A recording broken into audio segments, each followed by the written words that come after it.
Good evening. This is Akashvani Kohima. I'm Kuku with the evening news. The headlines.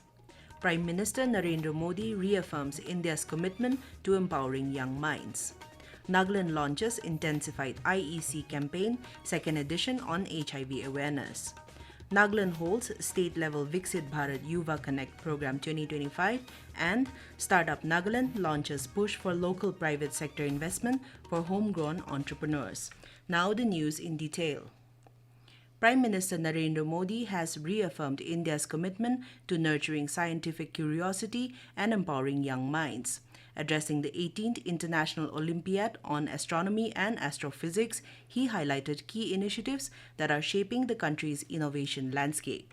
Over 10 million students are understanding STEM concepts through hands-on experimentation in adult tinkering labs. This is creating a culture of learning and innovation. To make access to knowledge more democratic, we have launched the One Nation, One Subscription scheme. India is a leading country in the participation of women in STEM domains. The Prime Minister said billions are being invested to strengthen the country's research ecosystem. Mr. Modi invited young minds from around the world to study, collaborate, and innovate in India, saying the next major scientific breakthrough could come from such global partnerships. Participants from 64 countries are taking part in the 10-day competition being held in Mumbai. Nagaland joined the nationwide launch of the intensified IEC Campaign 2.0 on HIV and sexually transmitted infections today, coinciding with International Youth Day. Addressing the state-level event at NBCC Convention Center in Kohima, Health and Family Welfare Minister P. Paiwang Konyak said the two-month campaign will reach communities across the state with both information and inspiration. Education is not just a data. It is empowerment. Education is not just learning, it is transformation. And communication is not just words, it is connection. While noting a steady decline in HIV cases, the minister expressed concern that Nagaland still has the second highest adult HIV prevalence in the country at 1.37%. He said unprotected sex accounts for majority of the transmissions, followed by injecting drug use and parent-to-child transmission. Mr. Konyak shared that over 15,000 people living with HIV are currently on antiretroviral treatment, while 64 treatment centers are serving more than 10,000 injecting drug users in the state. Calling for collective effort, he said, true change comes from people. They alone do not create change, but people do. You do, the health workers on the ground do, the community leaders, the media voices, the young advocates. Each conversation you have, each poster you put up, each story you tell has the power to change lives. On the occasion, a pledge for an HIV-free Nagaland was administered. This year, the campaign aims to cover 520 villages, 376 schools, 110 colleges, and other institutions. The state-level Viksit Bharat Yuva Connect Program 2025 was held today in Kohima. The event was organized by the Department of Youth Resources and Sports in collaboration with the National Service Scheme and Nehru Yuva Kendra Sangathan. Addressing the event, Commissioner and Secretary Anthony Nguli urged the young people to actively contribute towards shaping the nation's future, stressing that the vision of a Viksit Bharat by 2047 is a collective mission requiring their energy, creativity, and determination. We see we have 65% of India's population who are under the age of 35. It's a huge number. So India is a young country, as we all know, and we have the world's largest youth power, and that power has to be harnessed. Mr. Nguli further highlighted innovation, entrepreneurship, sustainability, and inclusive growth as key drivers for development. The state-level youth parliament competition was won by Niketunyo Thapo from Tumukedima, while Limugha from Newland and Centurion Lapiena from Dimapur came in second and third respectively. This is Akashvani Kohima giving you the news. For quick news updates, follow us on our X handles AIR News Alerts and AIR_Kohima. You can also listen to this news bulletin on News on Air app and YouTube channel AIR News Kohima. Welcome back. You are listening to the evening news. In a key milestone for Nagaland's startup ecosystem, Startup Nagaland, under the Department of Industries and Commerce, concluded a 3-day program yesterday connecting entrepreneurs, mentors, and high net worth individuals HNIs.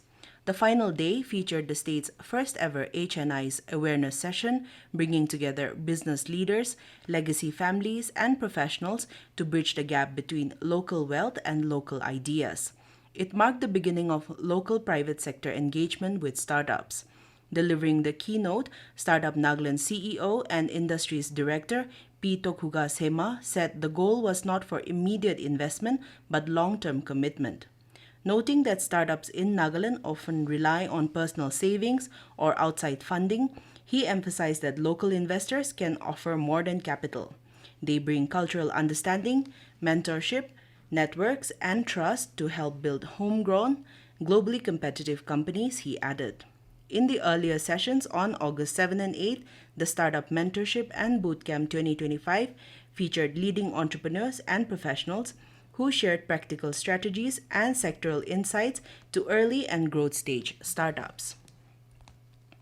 The Ministry of Youth Affairs and Sports celebrated International Youth Day today in collaboration with Miranda House, University of Delhi.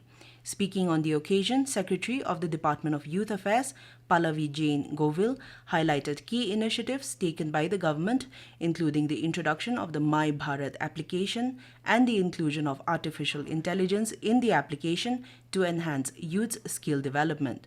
Dr. Govil pointed out the importance of youth's engagement as leaders of the society. This day serves as a reminder that the world's most pressing challenges, be it climate change, be it inequality, conflict, digital disruption today, and global health issues, the mental health issues which we are facing, they are not distant problems. They are at our doorsteps. They are facing us as the biggest threats to our existence. And in solving them, we must recognize the power of youth, not just as future leaders, but as present-day change makers, as volunteers, innovators, peace builders, working at the intersection of local action and global vision.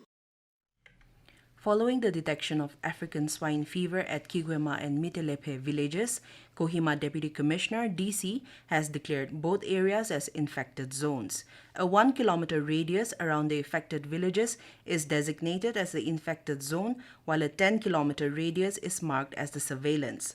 To contain the outbreak, the DC has placed certain restrictions, including ban on slaughter of pigs, import and export of pigs and piglets, as well as on transport of pigs and pork until further notice. In sports, Mokchung defeated Perin to enter the semi-finals of 24th Dr. T. Au Trophy Inter-District Football Championship. The rain-soaked quarter-final was a tightly contested match, ending in a 2-all draw at full time. With the match decided by a penalty shootout, Mokchung emerged victorious with a 5-3 win. In the second quarterfinal for the day, Wokha is leading 1-0 against host Kohima at halftime. And in weather, the northeastern states are likely to see continued showers during the next 2 days. India Meteorological Department has forecast light to moderate rainfall accompanied with thunderstorm and lightning at many parts of the region. In Nagaland, heavy rain is very likely to occur at isolated places in Perin, Wokha, Kifere, and Mokchung tomorrow. To end the news, here are the headlines once again. Prime Minister Narendra Modi reaffirms India's commitment to empowering young minds. Nagaland launches intensified IEC campaign 2nd edition on HIV awareness. Nagaland hosts state-level Viksit Bharat Yuva Connect program 2025, and Startup Nagaland launches push for local private sector investment for homegrown entrepreneurs. That is all we have in this evening news bulletin. We will be back with the morning English news at 7:30 tomorrow. Good night.